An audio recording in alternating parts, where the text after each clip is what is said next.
We have a lot to cover in today's video, including a potential trade that could see William Nylander heading to Nashville. Is that a real possibility we could be looking at here in the days ahead? Plus, with the announcement today of Patrice Bergeron retiring, will the Bruins target another top two-way center as a potential trade piece? Plus, we also have news out of Dallas, several signings, and incredibly sad news out of Chicago tonight that chairman Rocky Wirtz has passed away. We'll discuss all the latest news coming up next. So welcome back to another video here at Top Shelf Hockey. As I mentioned, we're going to kick off tonight's video with some news that just broke a few moments ago. We just learned that Chicago Blackhawks principal owner and chairman Rocky Wirtz at the age of 70 has passed away. Now at this point, the news is very, very fresh. I haven't seen anything to give any kind of details as to what happened, cause of death, or anything of that nature. But obviously enough confirmed sources to indicate that unfortunately Rocky Wirtz is no longer with us. So he's been the chairman and principal owner of the Blackhawks shortly after his father Bill had passed away back in 2007. Originally, when Bill Wirtz passed away, control was given to his brother Peter, but then shortly after, he decided he did not want to be in that position and transferred control to Rocky, his brother. Now, of course, Rocky's son, Danny Wirtz, is the current CEO of the Blackhawks and has a fairly high-ranking, powerful position within the organization. I'd be curious to see if he will now become the principal owner and take over from his father. The Wirtz family have owned the Blackhawks for multiple generations now. Of course, before Rocky, like I said, was his father Bill. Before him was Rocky's grandfather. So it's been a long time in the family. So be curious to see what happens next, how this impacts the whole organization, structure, etc. We don't know what the succession plan was for Rocky and the family, so we'll have to wait for future details since this news, like I said, literally just broke. I was just about ready to sit and hit record here to make tonight's video when I just thought I'd check one last time to see if there was any other additional news that had to be added to the list of things to talk about tonight, and then this had just literally come out a couple of minutes beforehand. So some sad news. Obviously, the Blackhawks have been through a lot. I know Rocky Wirtz obviously guided the team through out of some dark times and obviously into an extremely successful run with 3 Stanley Cup championships, arguably one of the greatest eras in Blackhawks history. But then, of course, that era is now clouded with the scandal that came about later, the abuse situation with Kyle Beach and everything that had happened, and obviously then Rocky Wirtz was overseeing the team, kind of going into, I kind of headed into a little bit of a darker state again, and then obviously began a rebuilding phase, and it's just starting to. Well, they're still obviously in the rebuilding phase. They got a long ways to go. But things are starting to get exciting again in Chicago. Just recently getting the first overall pick and drafting Connor Bedard.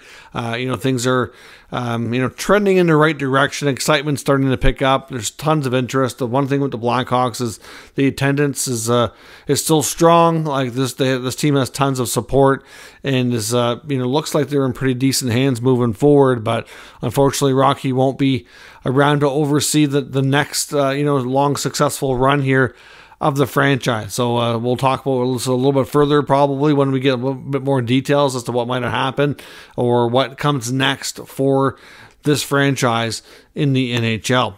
We also have some other news around the league, of course, including another front office announcement that the Dallas Stars extended general manager Jim Nill on a 2-year contract extension. That news came later yesterday, but didn't make it into yesterday's video. I already had everything all recorded before that news was officially announced. But we know Jim Nill has done a great job in Dallas. The team has been competitive for the bulk of the time that he's been in charge. Of course, long-time assistant GM before that, working with the Red Wings and Kenny Holland for a long stretch before that, been in the game of hockey a long time. And there's been some talk, speculation about his potential retirement or moving on from the GM role in the not too distant future. I know he was asked about this because he was going into the final year of the contract before, and he said that he wasn't quite ready, but it's getting close. So I wonder if this might be a 2-year kind of exit strategy. We'll see. Obviously, if Jim Nill decides to stay on, I'm sure the Dallas Stars will likely keep him on if he wants to, because he's done a good job. But I think that might be the kind of the beginning of the end, and we'll see what the team transitions to next afterwards in the next stage after he, if he does indeed decide to retire at the end of his contract. We had several signings today as well, including a contract extension in Florida for forward Eetu Luostarinen. He gets a 3-year contract extension at $3 million per season. That's a pretty hefty raise for him.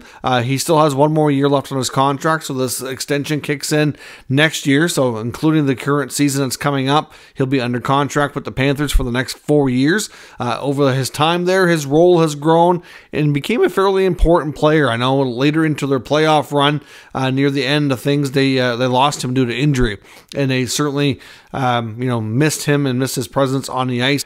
He certainly played a pretty solid middle six role for them, putting up 43 points in 82 games last year. And like I said, his role is only going to continue to grow. Certainly earned the trust of Coach Paul Maurice, and found himself as a mainstay in that Panthers lineup. Several other signings around the league today, including the Chicago Blackhawks signing young prospect Samuel Savoy, who's 19 years old. He was a 3rd-round pick in the 2022 NHL draft, a left winger, playing in the Quebec Major Junior Hockey League, played for the Gatineau Olympics, had a real solid year this past year, putting up 59 points in 60 games. So he was just shy of a point per game player in his Draft Plus 1 season. Samuel Savoy actually reigns from my home province here in New Brunswick. We don't get a lot of New Brunswickers making it to the NHL, so certainly nice to see him progress and get his contract for his ELC in place. He hails from Dieppe, which is just right next to Moncton, about an hour plus away from where I'm located. So certainly like to see him make the best of his opportunity there, and hopefully do New Brunswick proud and get into the NHL. The Colorado Avalanche today have signed a very interesting prospect as well, and that's Nikolai Kovalenko. If that name sounds familiar, it's because his father is Andrei Kovalenko, former NHL player and former Colorado Avalanche as well. They drafted Nikolai Kovalenko back in 2018 as a 6th-round pick. So obviously that was 5 years ago. He's a right winger. He's now 23 years old. So because of that, he gets a 2-year entry-level contract. He's been playing over in Russia in the KHL for the past number of seasons now, and getting gradually better every year. Expectations are he's most likely going to play in the KHL for 1 more year and then make the jump to North America to join the Avalanche. So I've seen some scouts say that compare him to like Andrei Kuzmenko, who we've seen sign and join the Vancouver Canucks recently. And of course, Kuzmenko is a little bit older than Kovalenko by a few years, but they say that Kovalenko is further ahead in his development than Kuzmenko was at the same age. So if he continues to get better and continues to grow and adapts well to the North American game, the Avalanche could have themselves a very interesting, potentially top 6 winger on their hands for the near future, especially given the tight cap situation. When he joins them, if he can have any kind of impact anywhere near the effect that Kuzmenko had in Vancouver, that could be a nice bargain contract for them for a couple of years once he makes the jump. So it could be a real interesting prospect to watch for in Colorado once he officially comes over. And we also seen the Philadelphia Flyers today sign one of their prospects, and this is actually a prospect you would not necessarily always see signed so quickly, but he's a 2022 7th rounder. So just 1 year removed from being drafted, near the end of the draft, and already has his ELC, which is quite an accomplishment, and that's Alexis Gendron, who's a 19-year-old right winger, also played with the Gatineau Olympics, so he'd be teammates of Samuel Savoy, who signed his ELC in Chicago today as well. He finished a year in Gatineau after playing the last 3 or 4 seasons with the Armada in the QMJHL. He had a real solid year last year, putting out 55 goals and 26 assists. So obviously a real breakthrough season for the 7th rounder. I'm sure, given the fact he was drafted so late, he still has some things to work on, but it could be a real diamond in the rough late draft steal there for the Flyers if things keep progressing the way that that he had this past season. Now, as I mentioned, we have a couple of things I want to take a look at in the trade rumor section of today's video. First up, of course, I'm sure you saw the news. I do have a dedicated video on the channel in case you missed it earlier, but Bruins centerman and one of the all-time greats, 6-time Selke Trophy winner Patrice Bergeron today officially announced his retirement from the game of hockey in the NHL and the Boston Bruins. So as much as he's earned the right and will go down as one of the greats, 19 years in the game, over 1,000 points, Stanley Cup to his name, multiple gold medals representing Canada for the World Championships, the World Junior Championships, the World Cup of Hockey in 2017, and multiple times at the Olympics as well.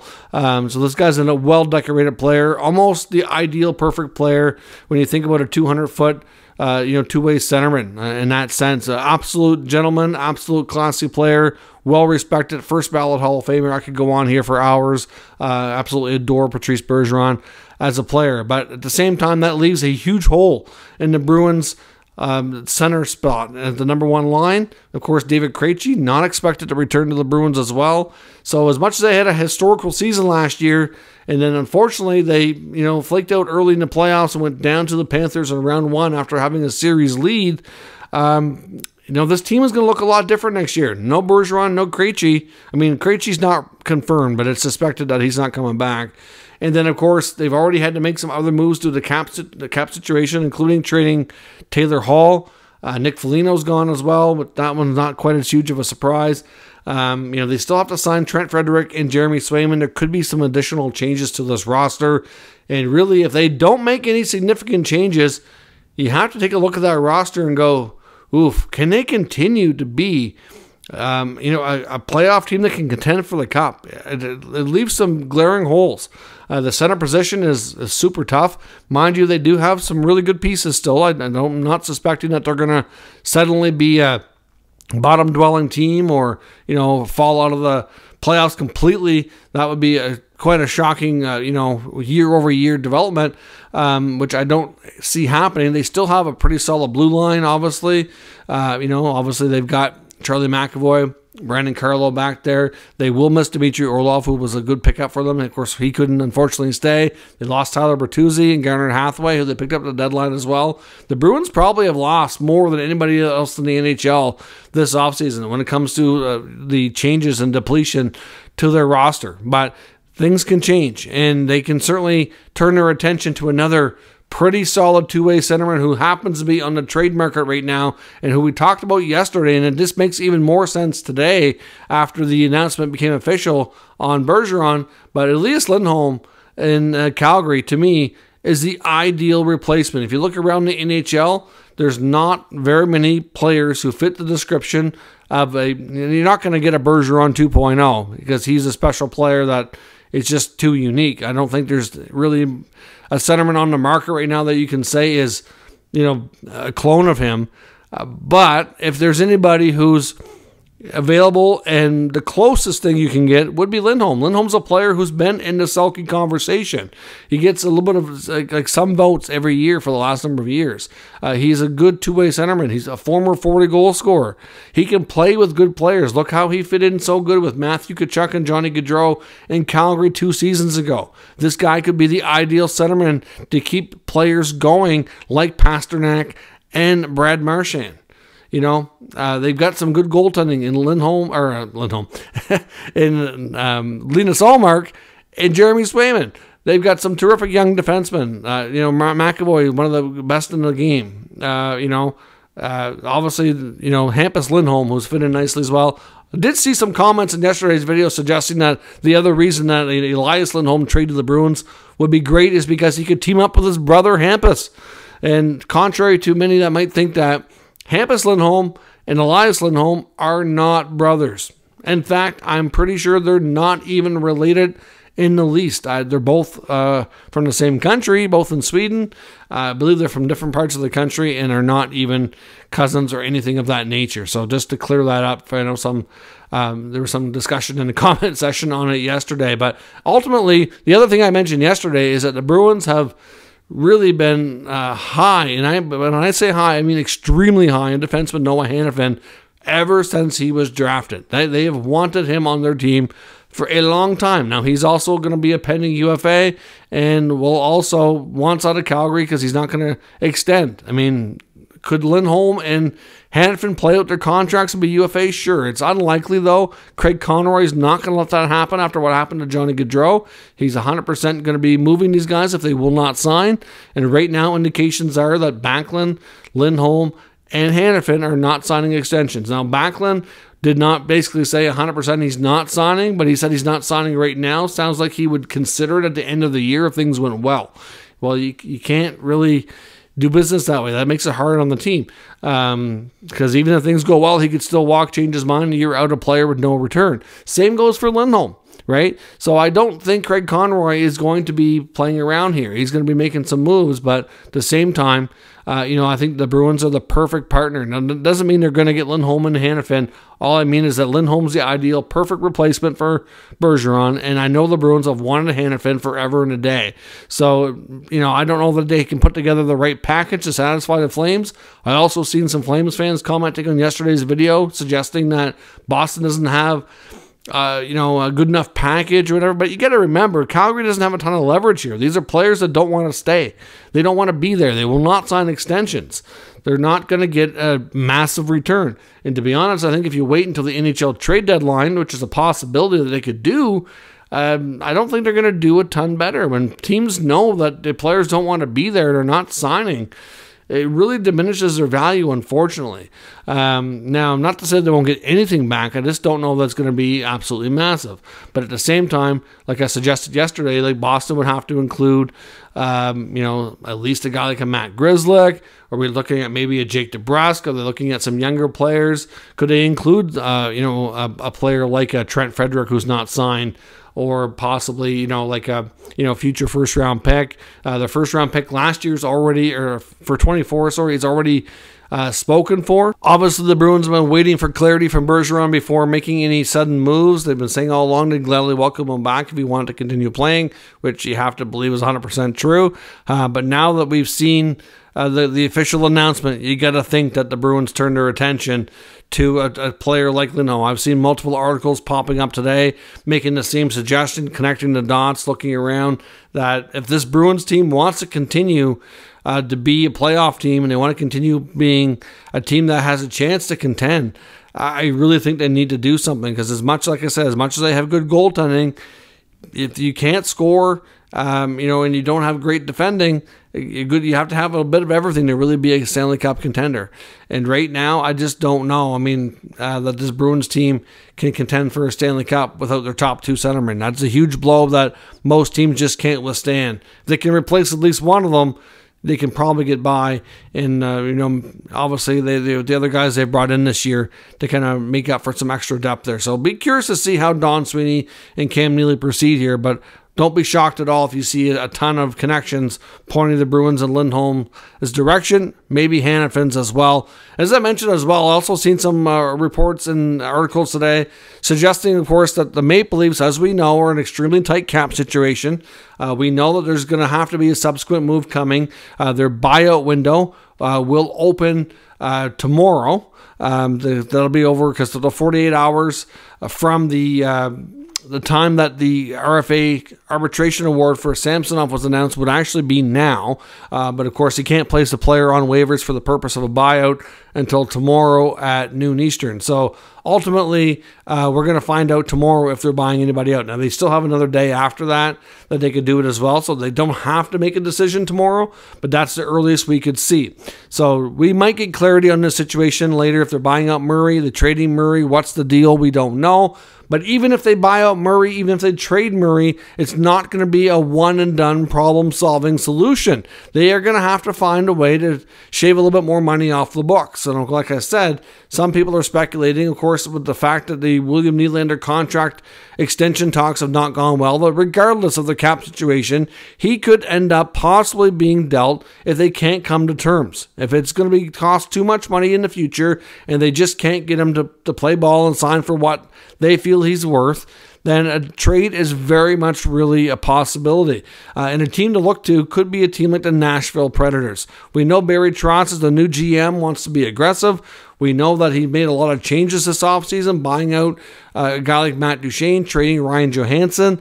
Clearly, that's a lot of offense out of their lineup that they're going to have to replace, and they haven't really brought in, in my opinion, players that are going to do that. Yes, they brought in some guys like O'Reilly, Nyquist, but that's not going to be enough to get them into the playoffs and really be a more of a team with a chance to really win. They have an all-star goalie in UC Saros.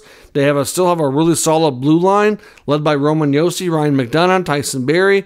That's a decent blue line there. The forward group up front could use some additional help, and a guy like Nylander could very well be a long-term fit there. We know that the Predators, with their salary cap situation today, if they wanted to make a trade with the Leafs, they could cover Nylander's full cap hit right now and still be cap compliant. They would not have to have money go out.